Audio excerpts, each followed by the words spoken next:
Muito boa tarde, galera. Sejam muito bem-vindos. Agora a gente vai iniciar mais uma leitura e discussão de mais um capítulo do Gaito. Dessa vez a gente vai trabalhar o capítulo 7, que tem como título Excitação do músculo esquelético, transmissão neuromuscular e acoplamento excitação-contração. Então vamos iniciar com a transmissão dos impulsos das terminações nervosas para as fibras musculares esqueléticas, a junção neuromuscular. As fibras musculares esqueléticas são inervadas por grandes fibras nervosas mielinizadas que se originam nos grandes neurônios motores nos cornos anteriores da medula espinhal. Como destacado no capítulo 6, cada fibra nervosa, depois de penetrar no feixe muscular, normalmente se ramifica e estimula de 3 a várias centenas de fibras musculares esqueléticas.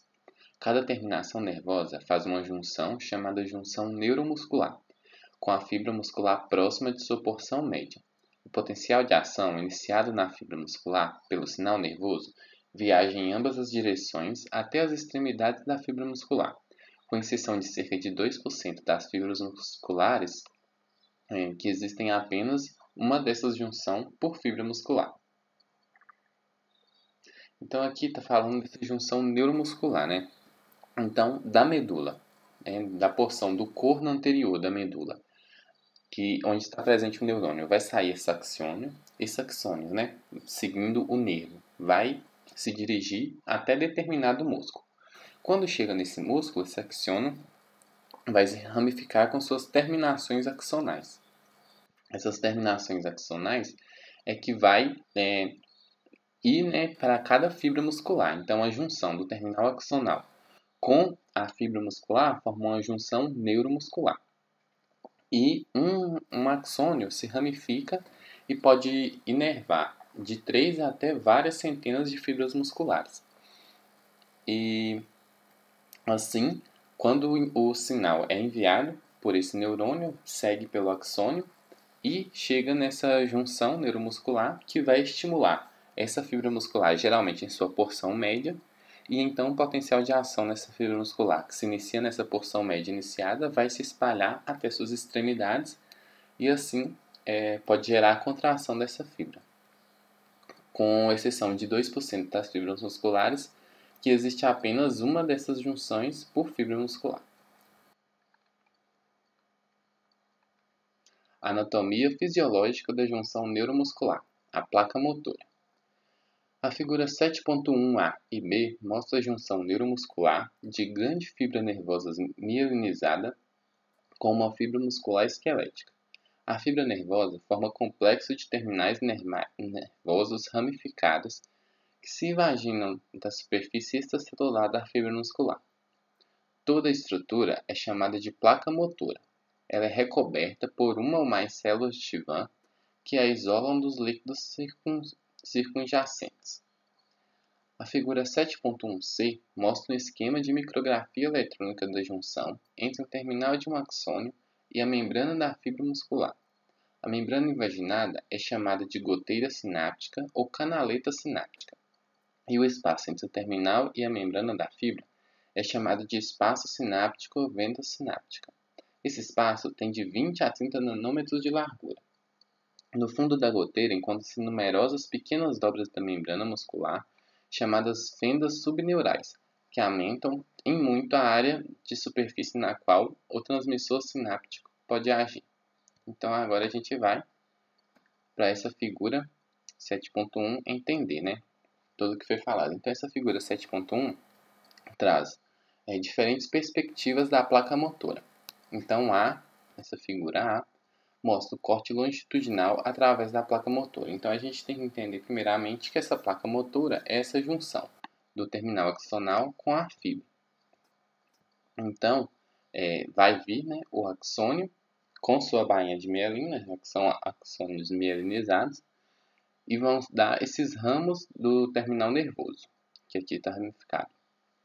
Então aqui a gente tem uma célula teloglial, que vai estar ao redor, e os núcleos da célula muscular, já que a fibra muscular é uma célula multinucleada, então são vários núcleos. E então, esse potencial de ação que advém do nervo, né, do axônio, ele então vai entrar em contato com essa fibra e assim vai poder chegar nas miofibrilas, onde vai ocorrer a contração propriamente dita.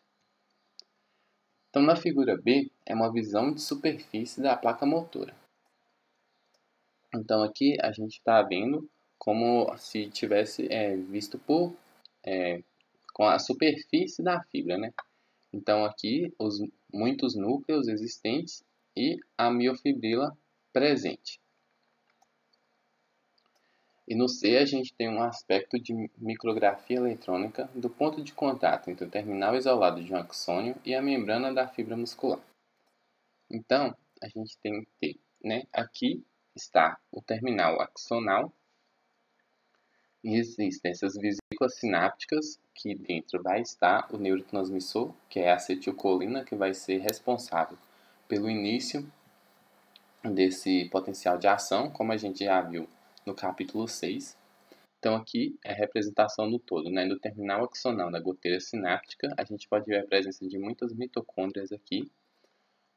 E tem esse terminal axonal, esse espaço entre a fibra muscular, que aqui já está representando a fibra muscular, e esse espaço entre esses dois é a fenda sináptica. E essas dobras existentes na membrana da fibra são chamadas fendas subneurais.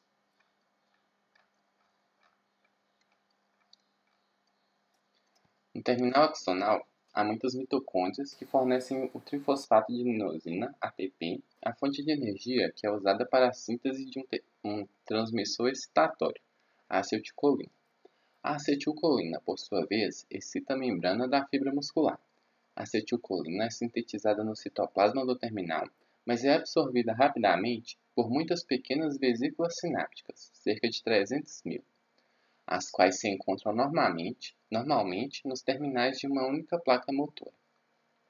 No espaço sináptico, há grandes quantidades da enzima acetilcolinesterase, que destrói a acetilcolina alguns milissegundos depois que ela foi liberada das vesículas sinápticas. Então, essa acetilcolina é produzida, né, nesse terminal axonal e armazenada nessas vesículas sinápticas. Quando chega esse potencial de ação, essas vesículas vão liberar essa acetilcolina para a fenda sináptica e assim essa acetilcolina vai poder adentrar naquelas fendas subneurais. Com isso, a acetilcolina vai se ligar às proteínas, né, com os canais dependentes de acetilcolina. E, após o uso dessa acetilcolina para gerar um potencial de ação na fibra muscular, essa acetilcolina vai ter que ser destruída. Então, ela não pode ficar ali ininterruptamente. Então, essa enzima, acetilcolinesterase, está presente no espaço sináptico e ela age fazendo a clivagem dessa acetilcolina para que ela cliva, né, a acetilcolina e assim esse resultado dessa clivagem de acetilcolina pode ser reabsorvido pelo terminal axonal e assim sintetizar novas acetilcolinas. Secreção de acetilcolina pelos terminais nervosos.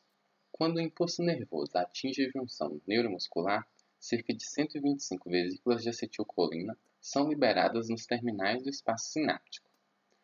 Alguns dos detalhes desse mecanismo podem ser vistos na figura 7.2, que mostra uma imagem expandida de um espaço sináptico com a membrana neural acima e a membrana muscular e suas fendas subneurais abaixo. Então, a gente vai para essa figura 7.2 para visualizar. Então, aqui a figura 7.2 representa a liberação de acetilcolina das vesículas sinápticas na membrana neural da junção neuromuscular. Observe a proximidade entre os locais de liberação da membrana neural para os receptores de acetilcolina na membrana muscular nas aberturas das fendas neurais. Então, aqui tem as vesículas de acetilcolina, a membrana neural e os locais de liberação. Então, quando se chega o estímulo, essas vesículas vão se fundir, né, nesses locais de liberação e liberar a acetilcolina para essa fenda sináptica. Aqui também está representado a barra densa e os canais de cálcio, a lâmina basal e a acetilcolinesterase, como a gente já vai poder ver mais para frente para que serve. Então, é liberada a acetilcolina nesse espaço, essa acetilcolina vai entrar em contato com essa membrana da fibra muscular, que existem os receptores de acetilcolina.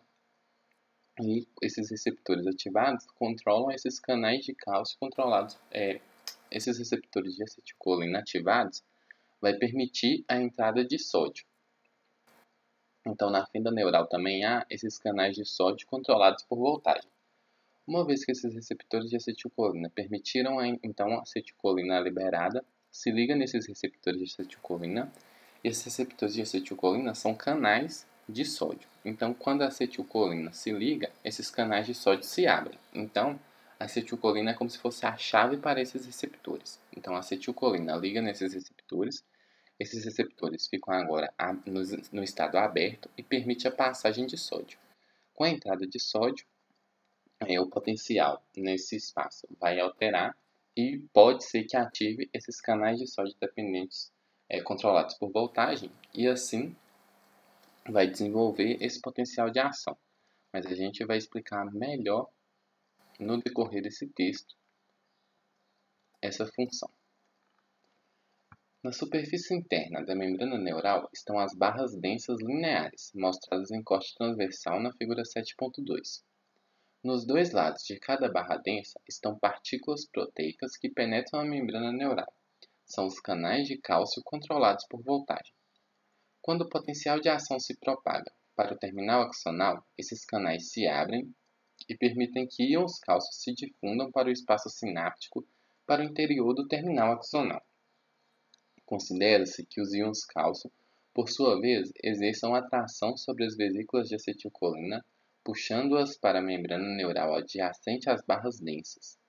As vesículas se fundem então com a membrana neural e lançam a acetilcolina no espaço sináptico pelo processo de exocitose. Embora alguns dos detalhes previamente mencionados sejam especulativos, sabe-se que o efeito efetivo que causa a liberação da acetilcolina das vesículas é a entrada de íons cálcio e que a acetilcolina das vesículas é esvaziada através da membrana neural adjacente às barras densas. Então, como a gente viu, nessa figura 7.2, o potencial de ação nervoso vai chegar e o potencial de ação vai ativar esses canais de cálcio controlados por voltagem. Então, como o potencial de ação no nervo está chegando, está alterando a voltagem, esse potencial de ação, ao chegar nessa extremidade, ativa esses canais de cálcio. O cálcio entra. Com a entrada do cálcio, ele vai fazer com que essas vesículas liberem, através do processo de exocitose, a acetilcolina para a fenda sináptica. Então, com a acetilcolina liberada para a fenda sináptica, ela pode se ligar aos receptores e, assim, desenvolver o potencial de ação na fibra muscular.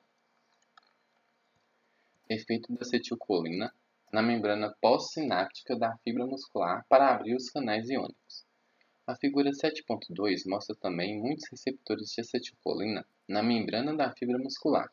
São os canais iônicos controlados pela acetilcolina e se localizam quase inteiramente próximos às aberturas das fendas subneurais, situadas imediatamente abaixo das áreas de barra densa, onde a acetilcolina é lançada no espaço sináptico.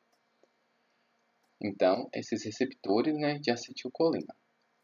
Cada receptor é complexo proteico com peso molecular total de 275.000. O complexo é composto por 5 subunidades proteicas, 2 proteínas alfa e uma de cada uma das proteínas beta, delta e gama. Essas moléculas proteicas penetram por toda a extensão da membrana, situando-se lado a lado em círculo para formar o canal tubular ilustrado na figura 7.3.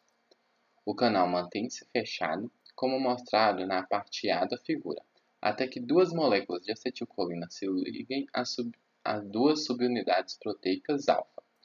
Isso provoca alteração conformacional que abre o canal, como mostrado na parte B da figura. Então, a gente vem para essa figura 7.3, que mostra o canal colinérgico, que é, então, o canal que necessita de acetilcolina para ser ativado. Em A, mostra o estado fechado. Então, aqui, esse canal colinérgico, que é o receptor de acetilcolina no seu estado fechado. Então, no seu estado fechado, não há a passagem de íons através dele. Já na figura B, mostra que depois da acetilcolina, que é abreviada como ACH, se ligou e uma alteração conformacional abriu o canal, permitindo que íons sódio penetrassem na fibra muscular e estimulassem a contração. Observe as cargas negativas na abertura do canal que impedem a passagem de íons negativos, como cloreto. Então, inicialmente, não há a presença de acetilcolina, esse canal permanece fechado. O canal colinérgico permanece fechado e não há movimento de cargas. Já nessa figura B, mostra a acetilcolina ligada a esse canal colinérgico. Então, a acetilcolina se liga e esse canal passa para o estado aberto. No estado aberto, ele pode fazer a movimentação desses íons sódio. Então, o íon sódio do lado externo consegue atravessar por esses canais colinérgicos e ir para o meio interno. E falou para ressaltar as cargas negativas presentes nesse canal. Como há a presença dessas cargas negativas, íons negativos, como por exemplo o cloreto, vão ser repelidos por essas cargas negativas, né? Já que cargas de sinais iguais se repelem. Então, com isso, o sódio pode passar, já que o sódio é uma carga positiva, e cargas negativas vão ser repelidas.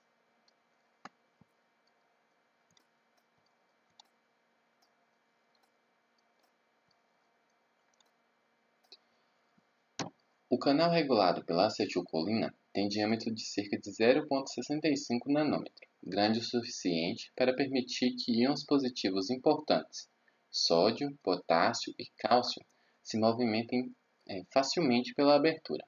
Porém, íons negativos, tais como os íons cloreto, não passam pelo canal devido às fortes cargas negativas na abertura do canal que repelem esses íons negativos.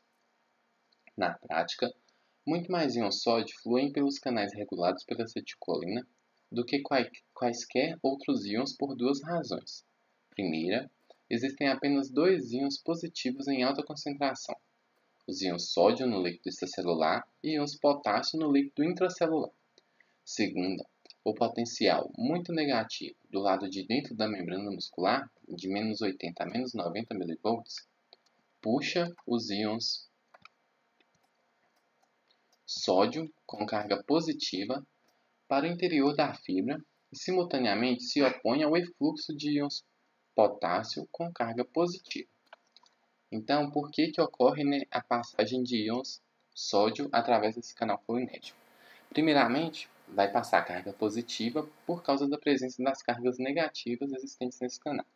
Então, cargas positivas como o cálcio, o sódio e o potássio poderiam passar. Entretanto, a concentração existente, a diferença de concentração entre os lados externo e interno, propicia com que a passagem fosse do sódio ou do potássio, já que esses dois íons existe considerável diferença de concentração entre os dois lados. Entretanto, como a concentração do sódio é mais concentrada do lado de fora, é menos concentrada do lado de dentro, ele propicia a passagem do sódio. Já o potássio é o contrário, ele é mais concentrado do lado de dentro e menos concentrado do lado de fora. Assim, esse canal não age mandando para fora, né? Ele age mandando para dentro. Então, com isso, que a passagem de sódio que se sobressai dentre aos demais íons positivos. Como mostrado na figura 7.3b, o principal efeito da abertura dos canais controlados pela acetilcolina é permitir que grande número de íons sódio entre na fibra, levando com eles grande número de cargas positivas. Isso provoca alteração potencial local positiva do lado interno da membrana da fibra muscular, chamado potencial da placa motora. Por sua vez, esse potencial da placa motora inicia um potencial de ação que se propaga ao longo da membrana muscular, causando a contração muscular. Então, essa acetilcolina vai ativar esses canais de sódio controlados por acetilcolina, e a entrada desse sódio vai gerar inicialmente esse potencial de placa motora. Esse potencial de placa motora vai ser responsável por aumentar esse potencial, o potencial de repouso da fibra muscular é em torno de menos 80 a menos 90, com a entrada de sódio, ele vai se aproximar do zero. Então, com isso, aqueles canais de sódio controlados por voltagem podem se abrir e assim gerar, iniciar esse potencial de ação que vai percorrer por longo de toda a membrana muscular e assim gerar a contração muscular. Destruição da acetilcolina liberada pela acetilcolinesterase. A acetilcolina, uma vez liberada no espaço sináptico, continua a ativar os receptores de acetilcolina enquanto esta persistir nesse espaço. Então, a acetilcolina foi liberada pelas vesículas enquanto a acetilcolina estiver naquela fenda sináptica e em contato com esses receptores de acetilcolina, ela vai estar ativando. Entretanto, ela é removida rapidamente por dois modos. Então, essa contração não pode permanecer ininterruptamente. Então, há dois mecanismos que fazem com que essa acetilcolina deixe de agir. O primeiro é a maior parte da acetilcolina é destruída pela enzima acetilcolinesterase, que está ligada principalmente à camada esponjosa do tecido conjuntivo frouxo, que preenche o espaço sináptico entre o terminal nervoso pré-sináptico e a membrana muscular pós-sináptica. Então, naquele espaço da fenda sináptica, existe a enzima acetilcolinesterase que faz essa quebra da acetilcolina e assim deixa de ter ação nesses receptores dependentes de acetilcolina que fazem o transporte de sódio. Então, com essa quebra da acetilcolina, esses canais colinérgicos não vão estar mais ativados e assim vai deixar de entrar para dentro da fibra muscular o sódio e vai interromper esse processo de geração do potencial de ação e de contração. O outro mecanismo é que pequena quantidade de acetilcolina se difunde para fora do espaço sináptico e assim deixa de estar disponível para agir sobre a membrana da fibra muscular. Então, para a acetilcolina agir, ela tem que estar presente nesse espaço da fenda sináptica.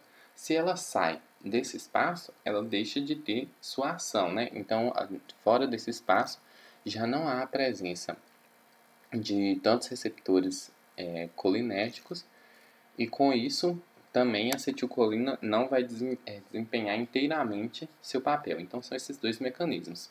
Primeiro, a presença da acetilcolinesterase, que faz essa quebra da acetilcolina. E segundo, a difusão dessa acetilcolina para fora do espaço sináptico.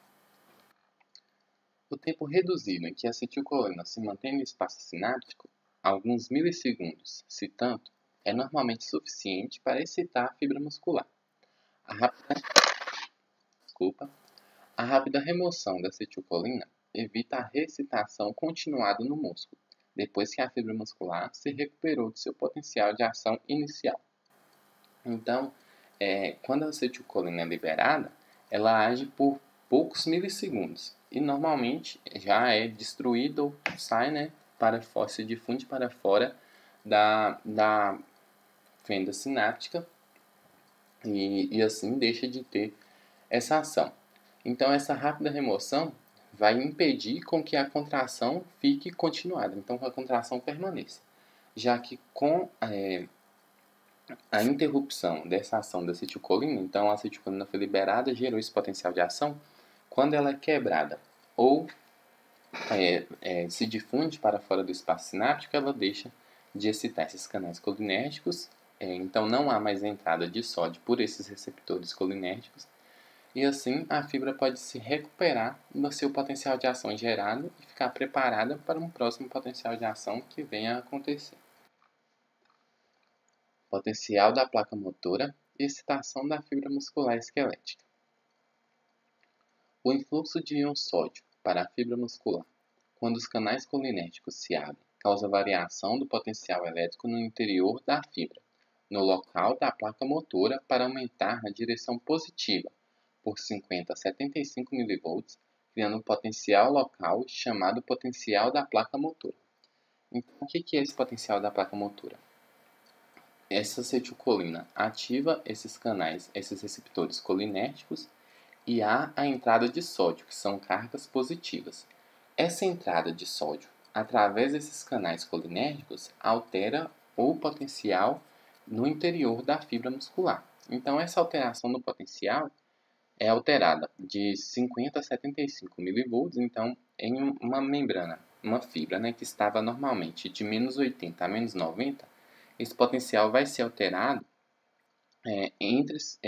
de 50 a 75 milivolts, se aproximando do zero.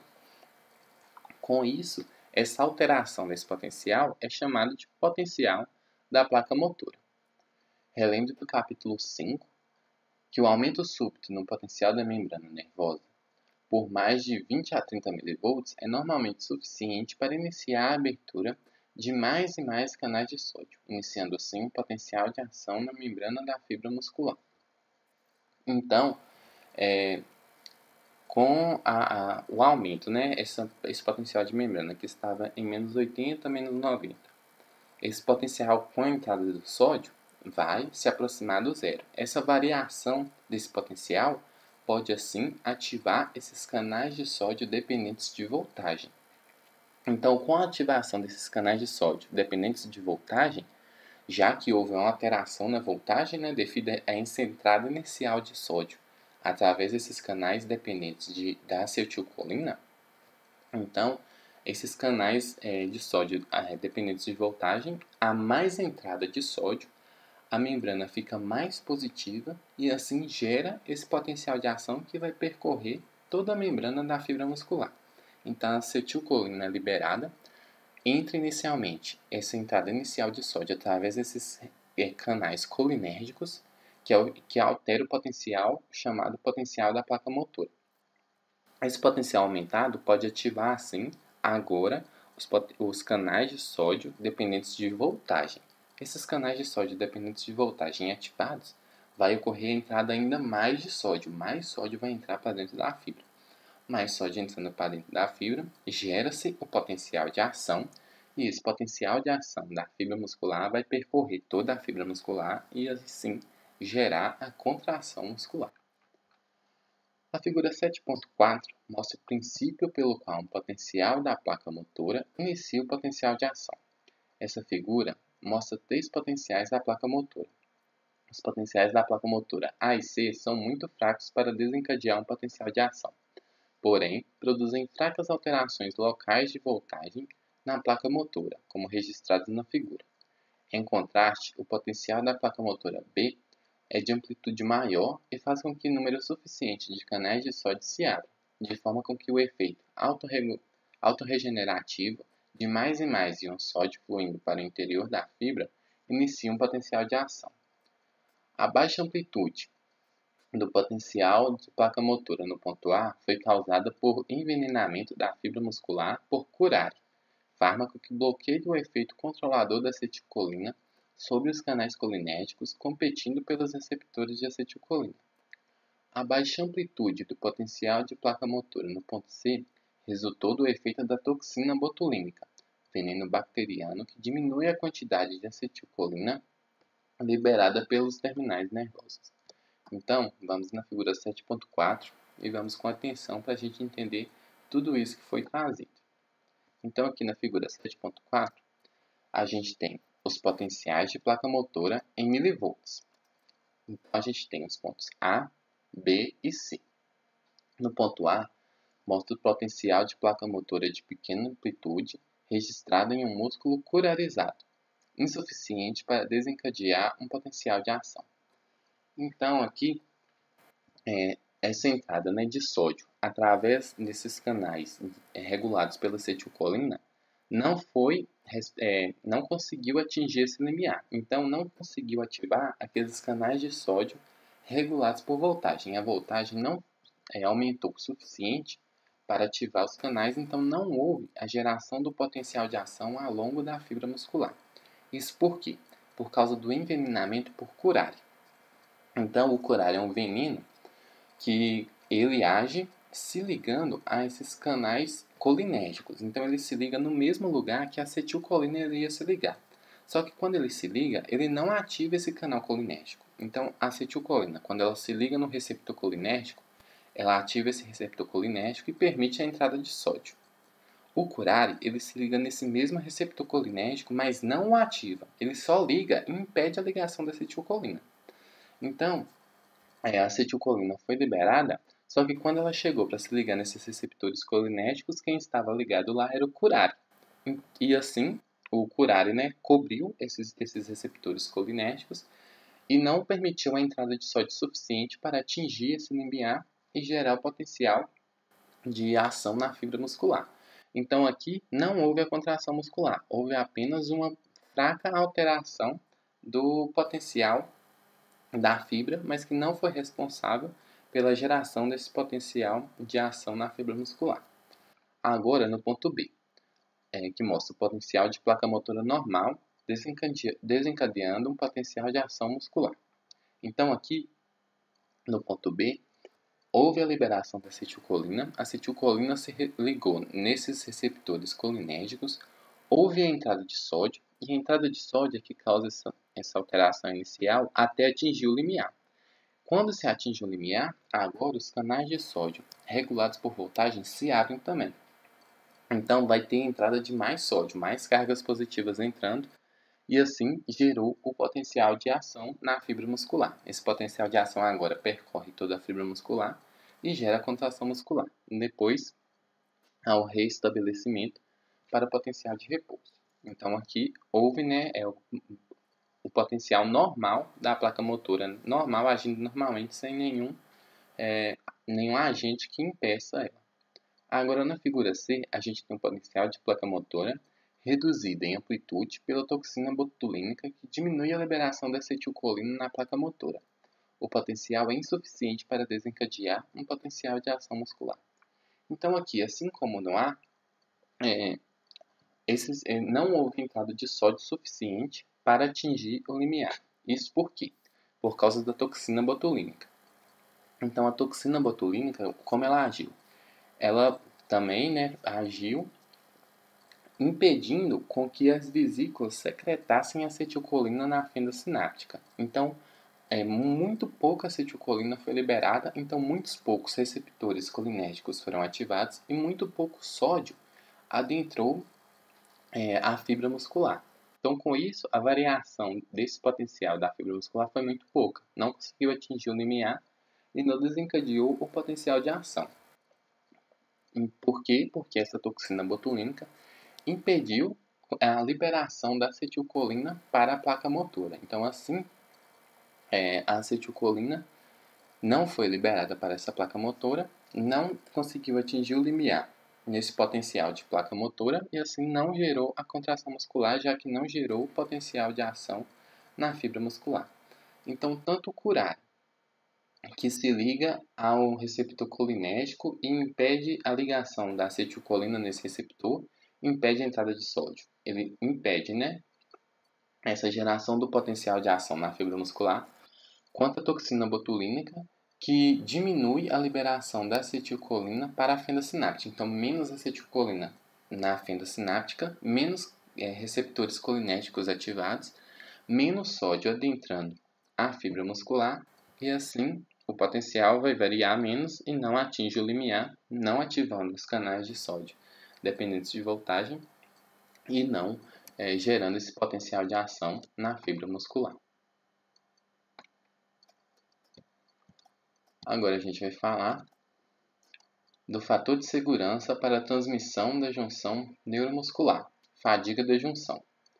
Ordinariamente, cada impulso que chega à junção neuromuscular provoca potencial da placa motora de amplitude 3 vezes maior que o necessário para estimular a fibra muscular. Portanto, a junção neuromuscular normal tem alto fator de segurança. No entanto, a estimulação da fibra nervosa por frequências maiores que 100 vezes por segundo, por vários minutos, com frequência diminui o tanto de número de vesículas de acetilcolina que os impulsos não são mais transmitidos à fibra muscular. Isso é chamada de fadiga da junção neuromuscular, e é o mesmo efeito que causa fadiga do sistema nervoso central quando as sinapses são superexcitadas. Em condições normais de funcionamento, raramente ocorre fadiga mensurável da junção neuromuscular, e mesmo assim, apenas nos níveis mais exaustivos da atividade muscular. Então, existe esse fator de segurança na junção neuromuscular, né? Quando esse potencial da placa motora chega, ele é capaz de gerar uma amplitude 3 vezes maior que o necessário. Então, ele gera essa amplitude 3 vezes maior do que seria o necessário para atingir o limiar e gerar o potencial de ação na fibra muscular. Então, isso é um fator de segurança. Entretanto, se está ocorrendo uma frequência de estimulação dessa fibra nervosa mais que 100 vezes por segundo, vai chegar um ponto em que a acetilcolina presente naquele terminal axonal vai ter praticamente se esgotado. Então, vai ter liberação de tanta acetilcolina que ela vai estar escassa. E assim, mesmo chegando esse estímulo para a liberação de acetilcolina, não vai existir acetilcolina suficiente para gerar esse potencial da placa motora. Isso é chamado de fadiga da junção neuromuscular. Então, quando a frequência é tão alta que a acetilcolina não consegue se regenerar a tempo suficiente para gerar uma nova contração, já que a frequência está aqui falando um exemplo maiores que 100 vezes por segundo. A cada segundo, a estimulação é mais que 100 vezes. Então, a quantia de vesículas de acetilcolina não é suficiente para dar conta dessa frequência tão grande e gera essa fadiga da junção neuromuscular.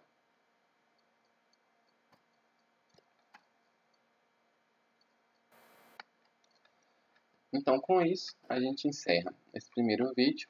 No próximo vídeo, a gente vai iniciar pelo potencial de ação muscular. Espero que vocês tenham gostado. Se inscrevam no canal, siga a gente no Instagram.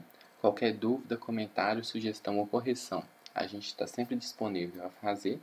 Podem deixar aqui nos comentários. Deixe seu like, se inscreva no canal e diga o que achou do vídeo. E no mais, muito obrigado por ter acompanhado a gente até aqui e até o próximo vídeo.